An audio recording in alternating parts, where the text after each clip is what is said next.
आता बघू शकताय ना, आपण ज्वारीचा चारा, सुका चारा घातलेला आहे. आणि एक लक्षात आलेलं अशी गोष्ट आहे की ज्यावेळी आपण ज्वारी ही गोडच असते आणि त्याच्यात आपण मीठ वगैरे टाकतोय आणि आपण सोडा वगैरे टाकतोय, खायचा सोडा. त्यामुळे काय होतं, पाणी हा जास्त पितात.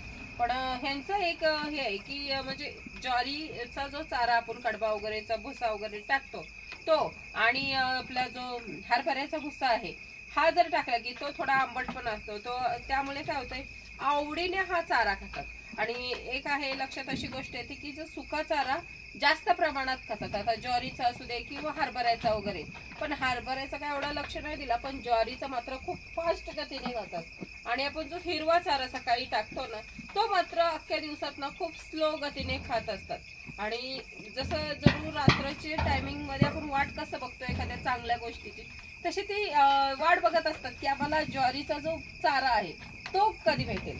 म्हणून काय होतंय की ज्वारीचा चारा खूप फास्ट मध्ये खातायत आणि जो वला चारा आहे हिरवा चारा तो मात्र स्लो गतीने खातायत. मग असं आहे की आपण समजा चारा वगैरे जसं हरभऱ्याचा किंवा ज्वारीचा भुसा वगैरे असं ना घातलेला तर खूप चांगला आहे. कारण की काय होतंय की एक तर ती गोड असतात की आपण जे जे ते पदार्थ टाकतोय त्यांना ताण लागायला वगैरे, त्यामुळे पाणी वगैरे खूप पितात. आणि पाणी वगैरे पियाले त्यांना म्हणजे त्यांच्यासाठी खूप चांगलं आहे. तसंच लूज मोशनचं वगैरे काही प्रॉब्लेम येत नाही, कारण की सुका चारा जास्त खाल्ल्यामुळे त्यांना लूज मोशन वगैरे हिरव्या चाऱ्यामुळे वगैरे असं काय होईल तर असं काहीही होत नाहीये. आणि आता ह्यांची खूप खाण्याची म्हणजे पोटात स्टोरेज करायचं सुरू चालू आहे. आता तसं बघायला गेलं तर काही लोकांना असं वाटेल की मोठीच जण खात आहेत फास्ट मध्ये, तर तसं नाहीये. आता ही जी बारकी आहे ती सुद्धा त्या फास्ट गतीने खात आहेत, कारण की तेही चारा त्यांना खूप जास्त प्रमाणात आवडतो आणि आवडीने हा चारा खात आहेत. म्हणून आम्ही त्यांच्यासाठी पण वेगळं गव्हाणी ठेवतो, कारण की मोठी त्यांना बारक्यांना खाऊन देणार नाहीत, त्यासाठी त्यांना खाली टपात वगैरे दिलेला आहे. आता बघू शकता हा जो मेल आहे आमचा तो पण म्हणजे त्यांना बारक्यांमध्ये खायला आवडत नाही, तो मोठ्यांमध्येच खाणार कायम. रोज टाकलात ना त्याला इकडे घेतलात तरी तो इथंच येऊन खाणार आहे. आणि हा बघा इथनं पास होत नाही आतमध्ये, तरी पण तो अर्धा जरी केला ना त्याने स्वतःला पास, तरी तिथनच मुंडी घालून खाणार आहे. तो त्याला तिथंच खायला आवडतो, तीच जागा त्याची फिक्स आहे.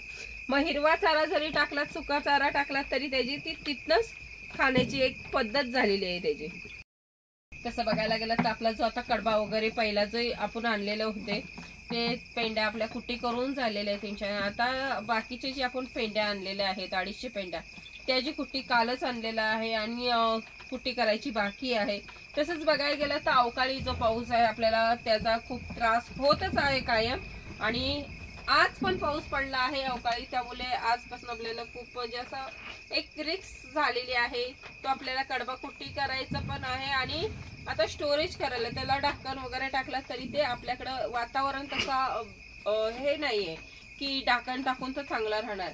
त्यामुळे एक आहे की आता हा अवकाळी पाऊस आपल्याला खूप त्रास देणार आहे. आणि ह्यातनच आपल्याला जो आता काल आणलेला कडबा आहे त्याचीही कुट्टी करून वगैरे आपल्याला स्टोअर करायचं आहे. आणि आता आपल्याला अवकाळी पाऊसचा त्रास होतोय. तसंच आपण जो पहिला 350 पेंड्या आणलेल्या होत्या तो बिना पाण्याचा म्हणजे कमी पाण्यावरचा होता. आणि आता जो पाण्यावरचा आणलाय, कसं इकडे दरवर्षी हाच एक प्रॉब्लेम येतो की जर समजा आपण पाण्यावरचा म्हणजे 3-4 पाण्याचा जर आपण कडब्याची वाट बघितली की हा पावसाचा प्रॉब्लेम आपल्याला येतो. म्हणून काय केलेलं आहे की जो आपल्या बिना पाण्याचा कडबा आहे तो आणून त्याची कुट्टी वगैरे करून स्टोअर केलेली आहे. पण जो आता हा काल आणलेला पाण्याचा आहे 2-4 पाण्याचा, तो मात्र काय होतोय की ह्याला आता थोडासा आपल्याला त्रास येणार आहे. त्यामुळे आपल्याला हाही कुठल्याही परिस्थितीत कुट्टी करून स्टोअर करणं गरजेचं आहे, कारण की आपण त्याला पैसे दिलेले आहेत आणि वाया घालू शकत नाही. कारण की आपल्याला मेंढरांना तो चारा हा खूप महत्वाचा आहे. बघू शकता की जी ही आपली मेंढर आहेत, ज्वारीचा भुसा टाकलेला आहे आणि एकही म्हणजे त्यांची इतकी गडबड आहे का मला भेटतोय का तुला भेटतोय असं होतं, तशी त्यांची गत आहे. आणि आपण जो हिरवा चारा सकाळचा मुरघास टाकतो त्यावेळेला त्यांना माहिती आहे की आपल्याला दिवसभर तो चारा पुरवायचा आहे. त्यामुळे खूप स्लो गतीने ते खात असतात, शांतपणाने, गडबड नसते, काही नसते. आणि ह्या चाऱ्यासाठी मात्र संध्याकाळ झाली जसं आपला दिवस मावळायला लागला की मग मात्र त्यांची एक असं होतं की आपण भूक लागते आपल्याला, त्या चाऱ्यासाठी ती मग ओरडायची सुरुवात करतात. 6-6:30 पासून ती सुरुवात करतात ओरडायचं. आणि काय होतं, हिथनं आमचं घर दिसतो पण कसं आहे आम्ही नेट वगैरे बांधलाय, प्लास्टिकचं हे बांधलेलं आहे त्याच्यामुळे दिसत नाही. मग काय होतंय की आवाज ही मेंढरं पण इतकी हुशार आहेत की आवाज आपली मात्र खूप फोकस करून असतात. जसं अंगणात आलं आणि आपला आवाज जर आहे ना ऐकायला आला की मात्र ओरडणार की आपल्याला काहीतरी गरज आहे, आणि ते सांगत असतात की काय चारा पाहिजे, पाणी. मग त्यावेळेला आपण ते आणून त्यांना घालायचं आहे. नाहीतर ती मात्र पाणी असलं आणि चारा वगैरे पोटभर असलं, संपला नसला आणि आपल्याला त्यांना पोट भरलं असलं ना की निवांत एका एका साईडला आपला फॅमिली बसणार आहे. पण जर काही गरज असली तर मात्र नक्कीच ओरडतात, ते हाक वगैरे मारतात. आणि कसं आहे ना की मात्र आता कडबा जो आमच्या भागाकडे आहे, तुमच्या भागाकडे कसं आहे माहिती आहे, पण आमच्या भागाकडे 15 रुपयाने भेटलेला आहे. मग पाण्याचा असो किंवा बिना पाण्याचा असो, तो एकच रेटने भेटलेला आहे. याचं कारण कसं होतंय की आमच्या इकडच्या भागात मात्र कसं होतंय, जनावरही खूप कमी पाळले जातात, त्यामुळे हा कडबा वगैरे एवढ्या रेटने भेटतो.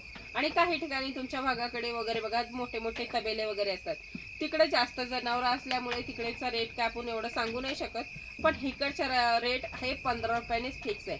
मग पाणीचं असू दे नाही तर कुठलाही असू दे, एक रेट फिक्स आहे. आम्हाला तर 15 रुपयाने भेटलेला आहे, मग बाकीचं तर मी काय सांगू शकत नाही.